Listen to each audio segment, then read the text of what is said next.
দর্শক, বইমেলার আরো খবর জানাতে আমাদের সাথে যুক্ত হচ্ছেন সহকর্মী মানিক শেখদার।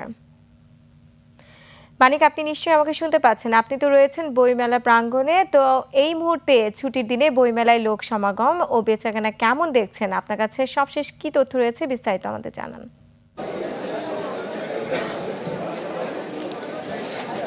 আপনি জানেন যে বই মেলার আজকে ৯ম দিন এবং এই সময় আমরা যদি দেখি অন্যান্য বছরগুলোর সাথে যদি এবারে চিত্রটা যদি একটু তুলনা করতে চাই তাহলে আমরা দেখব অন্যান্য বছর এই সময় আসলে উপচে পড়া ভিড় থাকে এবং আজকে দ্বিতীয় শুক্রবার অর্থাৎ বই মেলা শুরু হওয়ার পর দ্বিতীয় শুক্রবার, এই দ্বিতীয় শুক্রবার বা দ্বিতীয় ছুটির যে সপ্তাহ সেখানে কিন্তু উপচে পড়া ভিড় থাকে, কিন্তু সেই তুলনায় আজকে ভিড় নেই বললেই চলে। তারপরও গত কয়েকদিন যেভাবে লোকজন ছিল তার চেয়ে কিছুটা যারা পাঠক দর্শনার্থী তারা বেড়েছে। আমরা এই মুহূর্তে একজন লেখক এবং সম্পাদক সত্যজিৎ বিশ্বাসের সাথে আমরা একটু কথা বলবো। আপনাকে স্বাগত একুশে টেলিভিশনের পর্দা। এবারে যে বই মেলা অন্যান্য বছর প্রতি বছরই আপনার বই নিয়ে কথা বলবো, কিন্তু আপনি একজন লেখক হিসাবে আপনি দেখে থাকেন যে প্রচুর লোক সমাগম বা পাঠক সমাবেশ হয়, কিন্তু এবার পাঠক কম কেন এবং কম হওয়াতে লেখকদের আসলে চিন্তার ভাঁজ পড়লো কিনা কপালে? আচ্ছা, অসংখ্য ধন্যবাদ। দুইটা প্রশ্ন। প্রথম হচ্ছে কম কেন। আসলে এটা দেশের প্রাসঙ্গিক অবস্থা, এটা আমরা সবাই জানি। রাজনীতিগতভাবে বা অন্যান্য সবকিছু, রোজা রমজান সবকিছু মিলিয়ে এটা একটা অন্যতম কারণ ছিল কম হওয়ার, আর এটা আমাদেরকে মেনেই নিতে হবে। আর তারপরে কথাটা হচ্ছে লেখকদের প্রত্যাশা। তো লেখকদের আসলে সবসময় প্রত্যাশা থাকে অবশ্যই ভালো কিছু হোক, বইমেলায় পাঠক আসুক আর লেখক বন্ধনটা বাড়ুক, সব কিছু মিলিয়ে এই প্রত্যাশা তো আমাদের সবসময় থাকবে। তবে হ্যাঁ, এবার সত্যি কম, তবে আমরা আশাবাদী। এই তুলনায় বলতে পারি আজকের দিনটাতে যদি আমরা দেখি গত কয়েকদিন যে কি অবস্থা গেছে, আজকের অবস্থা কিন্তু অনেক ভালো।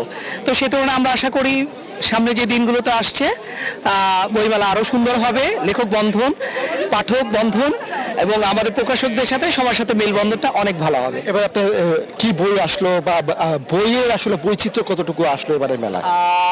বই আসলো, বইয়ের বৈচিত্র্য যদি বলি, প্রতিবারই কিছু, আমি যেহেতু রম্য নিয়ে কাজ করতে পছন্দ করি, সেটা একটা ধারাবাহিকতা ছিল।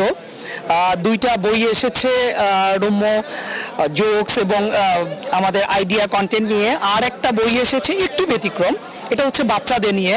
যদি বলেন আমরা সেই বইটা বাচ্চাদের নিয়ে যে বইটা, হ্যাঁ এই বইটা দেখা, এটা হচ্ছে এআই রূপকথার গল্প। আমরা সবাই এআই কে ব্যবহার করে, মানে আধুনিক তথ্য প্রযুক্তি ব্যবহার করে। হ্যাঁ, এখানে আমার একটু বলা আছে, রূপকথার গল্প আমরা সবাই জানি কি হয়, কিন্তু ব্যাপারটা যে এমন হয় রূপকথার গল্পটা সেই ফরম্যাটে, যে জন্য বাচ্চারা ঠিক পছন্দ করে না। কি গল্প বলছে, এই সময় ডিভাইস নাই, এই সময় মাইক্রোফোন, এই যে আমরা ইউজ করি এগুলো নেই। তো এগুলোকে নিয়ে ব্যবহার করে ওই গল্পটা যদি এখন হতো কেমন হতো। আমরা আমাদের সময় খুবই কম, আমরা শেষ করবো তার আগে একজন প্রকাশকের সাথে আমরা একটু কথা বলে নিতে চাই। আর এবার আসলে বিক্রিটা কেমন হচ্ছে? এবার বিক্রিটা মোটামুটি গত বেশ কয়েকদিন আজকে একটু ভালো। আজকে একটু ভালো, যেটা বলছিলেন রোমানা, যে এখানে লেখক, প্রকাশক এবং পাঠক যারা আসছেন তারা হতাশ ছিলেন, কিন্তু আজকে তুলনামূলকভাবে পাঠক সমাবেশ এবং জনসমাগম বৃদ্ধি পাওয়ায় তারা কিছুটা আলোর মুখ দেখছেন বলে মনে করছেন তারা। তো রোমানা, এই ছিল আমার কাছে এখানে থাকা সর্বশেষ তথ্য। আপনাকে ধন্যবাদ।